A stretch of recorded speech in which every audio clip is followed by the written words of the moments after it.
Last month on Louis Rukeyser, you summed up your investment philosophy as buy everything and hold it forever. Do you still subscribe to that in light of what the market has been doing, or would you unload some things now?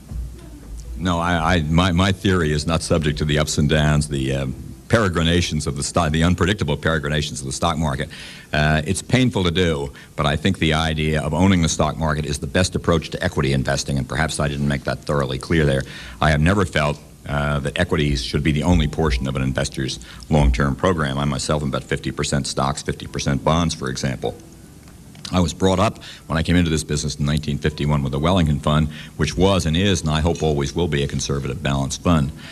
But I think the idea of buying and holding forever and not trying to make adjustments requires that you've gotten it right in the first place.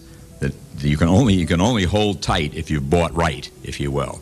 And that is to say, have an asset allocation that has something to do with how many years you have to accumulate money, how much resources you have at stake, how much income you need, and how much courage you have to ride out the peregrinations of the market. So you've got to take all that into account from that simple statement. You are the godfather of index funds aimed at the average investor, and this questioner points out that actively managed funds have outperformed indexed over the last 2 years. Is there a case then for market timing? What should you do when the index funds are losing money? Well, as my friend Jim Glassman quoted me in his op-ed piece in the Wall Street Journal yesterday, it's a quote I don't even remember where I made, but it said, I don't know anybody who has ever been successful in timing the market. I don't even know anybody who knows anybody who has ever been successful in timing the market. Last year, these last 2 years, the index, S&P index, has outperformed roughly half of the funds, a little bit less last year, just about half this year. I don't regard that as a significant long-term sign at all.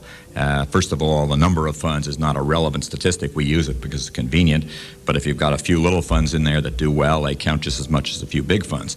The reality is, no matter what the statistics tell you, indexing always wins. I say that because index is delivering the market return, and all those investors out there are by definition getting the market return themselves, less cost. So if statistics don't capture that index advantage, it will be corrected in the next year or the next year. And by the way, if you look at even the last 15 years, counting those last 2 years, the index has outperformed about 75% of all active managers.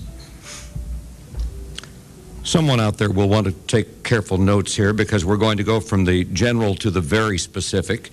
For the past 15 months, I've been investing $1,200 per month in Schwab mutual funds.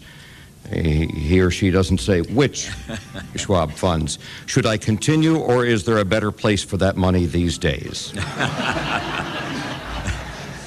Well, far be it for me to get in more trouble with Mr. Schwab than I'm in already. But leaving aside the infinite variety of a stock of mutual funds they could be buying through any kind of a mutual fund marketplace like Charles Schwab's, the answer is yes, continue to invest.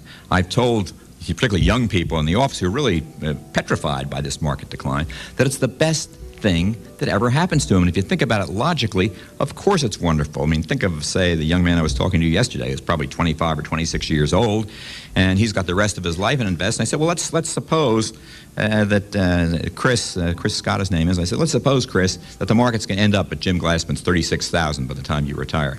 Do you want to be investing all your money when the Dow is at 35,000, or invest it all when it's 9,000? Just think about that for a minute. In other words, you want a long time to invest at low prices, and it's certainly a frightening advantage for those of us who have some money at work in the market today to think of this as a blessing. But it is a blessing because in the long run, investing depends on accumulating money at sound prices and not inflated prices like we have. I also think the general economy and the financial markets are well served by a return to reality. When you leave reality and depart from the laws of gravity, there's nothing but bad things that can happen, and the higher you fly, the more you fall. We flew quite high enough, and I think it's a blessing, maybe a blessing in heavy disguise, a blessing that we've come back a little bit toward the ground.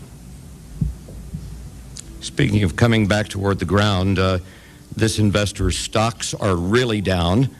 Dr. Coop, just for feet. Is that Quigley Pharmaceuticals? Cisco, Lucent Technologies. Should I sell? I haven't heard a list like that. He even makes those tech funds I told you about seem like heroes. I don't have any comment on those individual stocks. I mean, they are hugely depressed. I think Dr. Coop, I read the other day, is in danger, the stock is in danger of becoming delisted. I think it's sold up in the mid-30s, $30, and now is something like 19 cents. You know, it wasn't a good turn.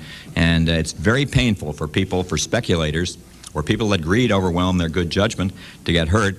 But will they bounce back? I mean, I guess the answer to that group of stocks, without knowing much about Quigley's Pharmaceutical and being very nervous about Dr. Coop, is, you know, companies like Lucent will come back in time. I don't think there's much question about that. But to own a handful of individual stocks, I don't think is sound investing. And to obviously jump on the bandwagon at a silly time is, you know, I feel very, very sorry for the investor, but I don't know how to help him now, him or her.